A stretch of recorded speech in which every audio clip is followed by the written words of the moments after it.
तभी ब्रजभूमि के किसानों ने गोकुला जाट के नेतृत्व में किसी भी कीमत पर मुगलिया सल्तनत को कर देने से इनकार कर दिया। दिल्ली के तख्त को अस्वीकार करने पर औरंगजेब ने गोकुला जाट को कैद करने के लिए भारी सेना के साथ ब्रजभूमि पर चढ़ाई कर दी, लेकिन वह गोकुला को कैद करने में नाकाम रहा। औरंगजेब ने लगातार 3 बार ब्रजभूमि पर आक्रमण किया, पर जाटों से हर बार उसको शिकस्त मिली। लेकिन दिसंबर 1669 में मुगलों और जाटों में फिर एक जबरदस्त भिड़ंत हुई। इस बार मुगल सेना ने गोकुला और उनके हजारों लोगों को बंदी बना दिया। ये सभी बंदी आगरा लाए गए, जहां इन्हें आगरा के बीच चौराहे पर कई टुकड़ों में काट दिया गया। इस घटना के बाद तो मानो संपूर्ण ब्रजभूमि पर किसानों का सैलाब उमड़ पड़ा। यहीं पर गोकुला के पुत्र राजा राम सिंह सिनवार को नया सरदार चुना गया। राजा राम सिंह सिनवार ने एक सेना का निर्माण किया और 1688 में आगरा के निकट सिकंदरा पर आक्रमण करके अकबर के मकबरे को लूटकर अपने पिता गोकुला जाट की मौत का बदला लिया। इस हमले में जाटों ने मुगलों की बेशुमार दौलत को अपने कब्जे में ले लिया। धीरे धीरे जाटों का रुतबा बढ़ने लगा, उनके नाम की पहचान होने लगी। बदलते दौर में राजा राम सिंह सिनवार के पुत्र मदन सिंह ने आगरा के मुगल थाने पर आक्रमण करके ब्रज के एक बड़े इलाके पर अपना दबदबा कायम कर लिया। तभी जन्म हुआ जाटों के नायाब सितारे का, जिसने अपने शौर्य के ताप से भरतपुर में एक नए साम्राज्य का निर्माण किया, जिसका नाम था सूरजमल। सूरजमल बचपन से ही बड़े वीर, बुद्धिमान और गुस्सेल स्वभाव के थे। छोटी सी उम्र में ही सूरजमल ने मेवात के मेवों पर आक्रमण करके मेवात पर कब्जा कर लिया। 1732 में पिता के आदेश से सूरजमल ने डीग के सोगरियों पर आक्रमण करके डीग सहित एक बड़े इलाके को जीत लिया। इसी समय इस विराट विजय के बाद सूरजमल ने भरतपुर में लोहागढ़ किले का निर्माण करवाया, जहां विधिवत रूप से महाराजा श्री सूरजमल का राज्याभिषेक किया गया।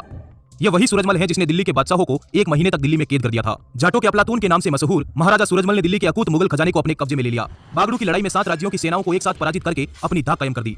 ब्रज के यह पहले शासक थे जिन्होंने मुगलों को अपनी शर्तें मानने पर मजबूर कर दिया। पानीपत युद्ध के बाद मराठों की सहायता के लिए अपने खजाने खोल दिए। वो बड़ा वीर धीर गंभीर था, जिसके शासनकाल में जनता के सुख वैभव को 4 चांद लग गई। डीग भरतपुर के मैदानों से लेकर गंगा की घाटी तक और मेवात रोहतक से लेकर चंबल की धराओं तक के विशाल साम्राज्य पर महाराजा सूरजमल की हुकूमत थी। वो 2 हाथों में तलवार लेकर दुश्मनों पर काल बनकर टूट पड़ता। ब्रज के हिंदुओं का गुमान था वो 80 युद्धों का विजेता था वो, जिसके कारण उसे अजय योद्धा माना जाता है। आइए डिमांडिंग पंडित के साथ जानते हैं महाराजा सूरजमल के इतिहास के अनसुने पन्नों की पूरी दास्तान।